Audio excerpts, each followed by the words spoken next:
What's up everyone? Thanks for tuning in to West Virginia Astronomy. My name is Jonathan and I create videos about astronomy and astrophotography from the beautiful state of West Virginia, located on the east coast of the United States. I wanted to start by thanking everyone for your continued support during the growth of this channel. It's been a busy year and I haven't been able to really devote the time I would like to the channel, but I have some big plans for 2024. We're moving to a new location, so we've been busy with that, but it's almost finished and I think you guys are really going to like the new house and studio. The renovations are almost finished. The reveal is coming soon, I promise. Hope everybody had a great holiday and got to spend it with family and friends. But anyway, January's here and the night sky has some exciting events for us. So in this video, we will cover what you can see in the night sky this month, binocular targets and deep sky objects, as well as any meteor showers and alignments that can be seen during the month of January 2024.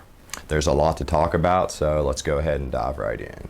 On January 1st, the moon is at apogee, which means it's at its farthest point from planet Earth, appearing slightly smaller than normal. And on January the 3rd at 12:38 a.m., Earth is at perihelion, the closest point to the sun.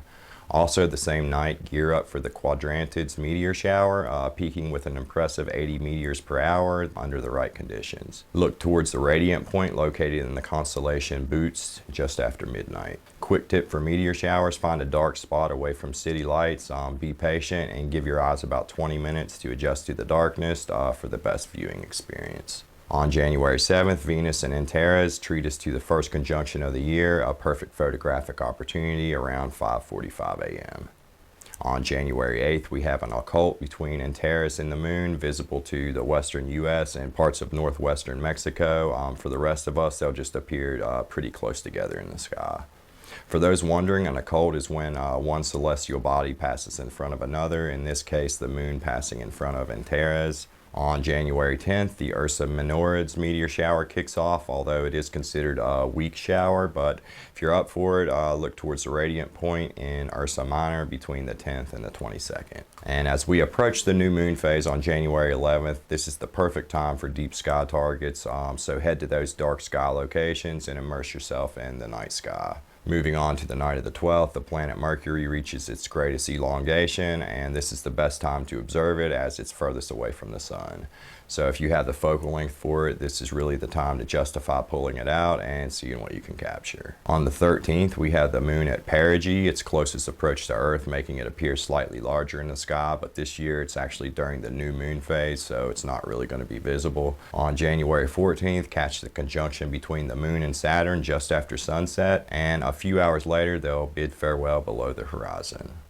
January 20th offers up a captivating conjunction between the Pleiades and the moon, a great opportunity to pull out those telephoto lenses and see what you can catch. And on January 25th, we have the full moon, traditionally called the wolf moon. And as we wrap up the first month of the year, January 27th brings us yet another conjunction between the planets Mars and Mercury, and can be found in the constellation Sagittarius.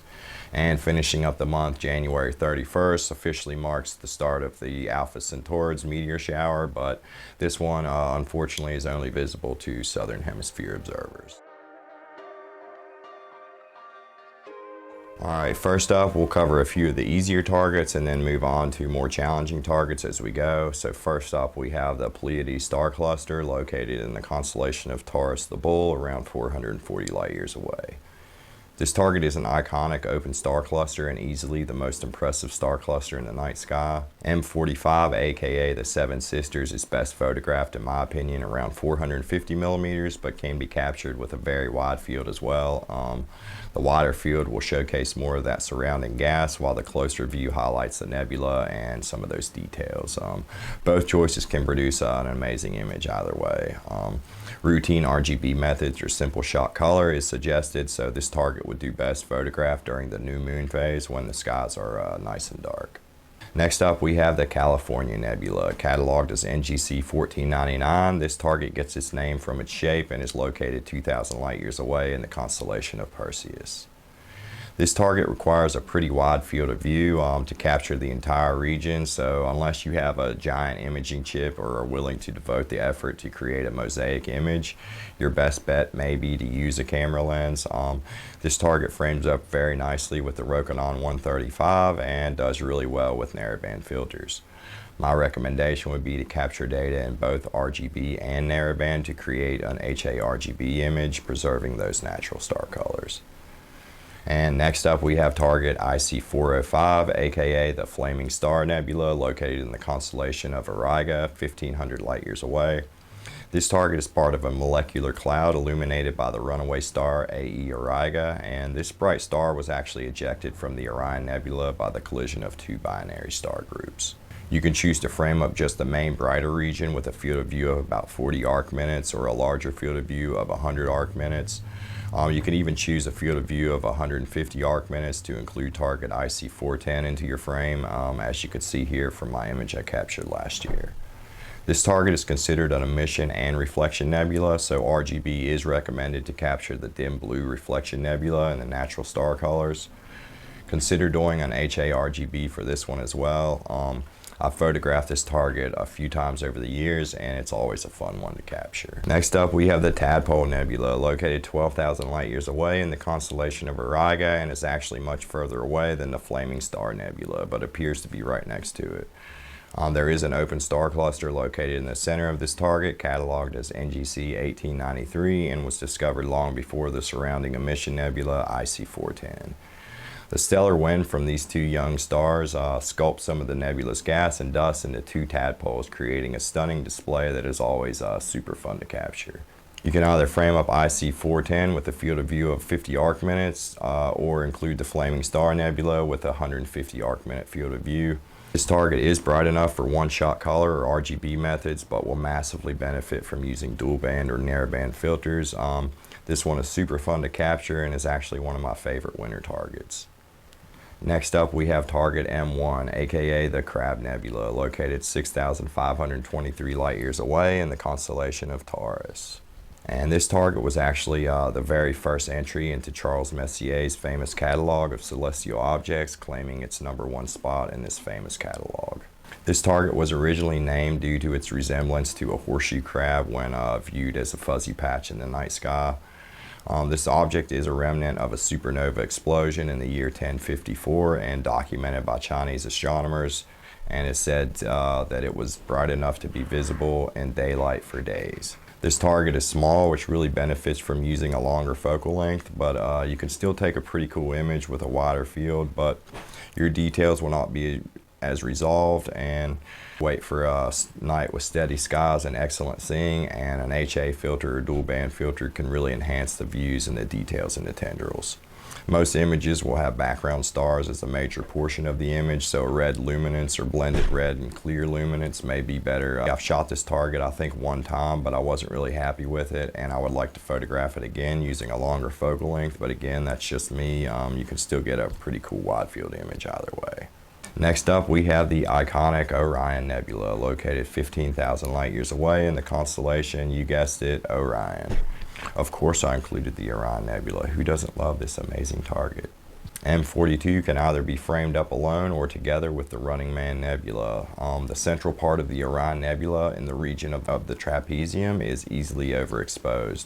When beginning your image session, do some test exposures of like 2, 15, 60 seconds. I found that using multiple different exposure lengths blended together in post-processing is the best way to capture the full dynamic range of this target.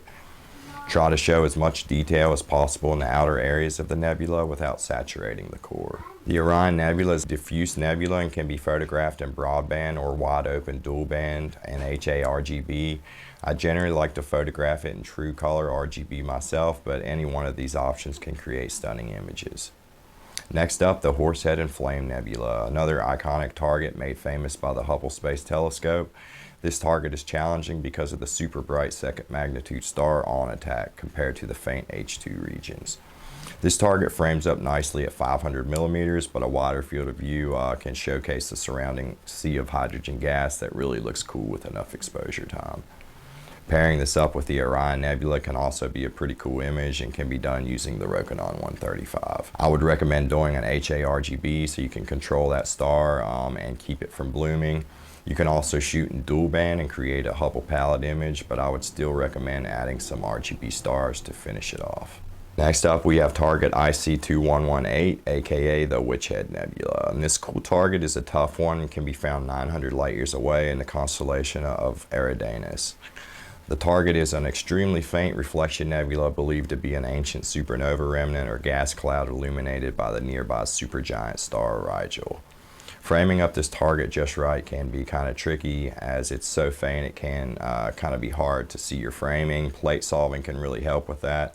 I would recommend using around 135 millimeter focal length for this one, and you need almost perfect conditions under a dark sky, as using filters won't really help. I've imaged this target a few times and have never really been satisfied. I tend to avoid this one, honestly. But if you're up for a challenge and you're willing to give it the time, it's a very cool target to capture for sure. And last but certainly not least, we have target NGC 2170, aka the Angel Nebula. And this target hides in the night sky located in the constellation of Monoceros, 2,500 light years away. This beautiful target demands patience and dedication to unveil its details. Its location and faint luminosity make it a very challenging target, demanding multiple nights of clear moonless skies in a remote light pollution-free setting. This cool target is a reflection and emission nebula. Using filters will not really significantly enhance anything. There's a little bit of hydrogen alpha there, but shooting this object wide open will highlight those subtle details. Shooting this target at 650 to 900 millimeter field of view can really frame up this target nicely. This is probably one of the toughest targets I've ever imaged. This target gets overlooked a lot, so I really wanted to include it on this list as the hardest one to capture. You give this target enough time and it will reward you, I promise. Here's my attempt for 2023 with a 900 millimeter field of view. Okay, so that's some of my favorite targets to shoot during the month of January. Let's go ahead and take a look at a few binocular targets.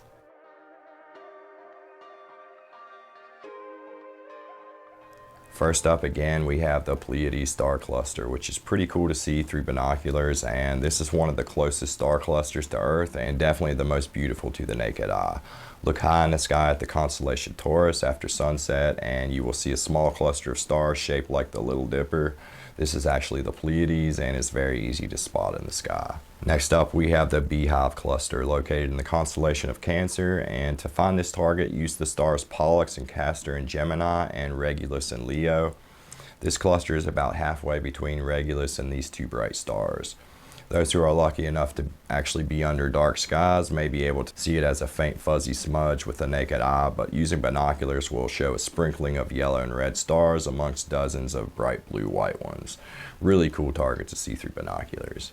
And next up, we have the famous Andromeda Galaxy, aka M31, located 2.1 million light years away from Earth in the constellation of Andromeda. This is another target that can be seen with the naked eye, but binoculars will really let you see that bright core along with faint dusty lanes of the spiral arms.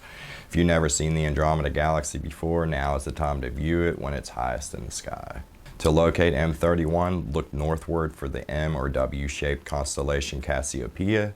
Now locate the brightest star.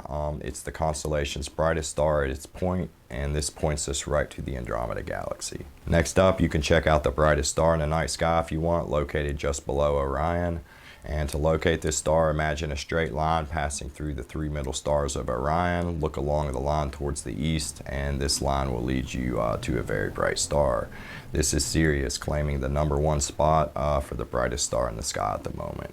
And next up, we have the star Betelgeuse, located in Orion. This one is super easy to find as it's the only orange star found in the Orion constellation. Find Orion, and the top left star in the constellation is Betelgeuse, a massive red supergiant star at the end of its life.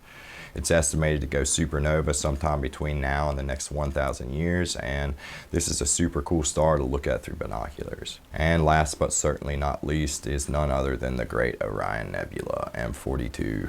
This is by far one of the best objects to view through binoculars. This allows you to view the nebula in its entirety, appreciating its sprawling cloud-like appearance and the embedded star cluster known as the trapezium.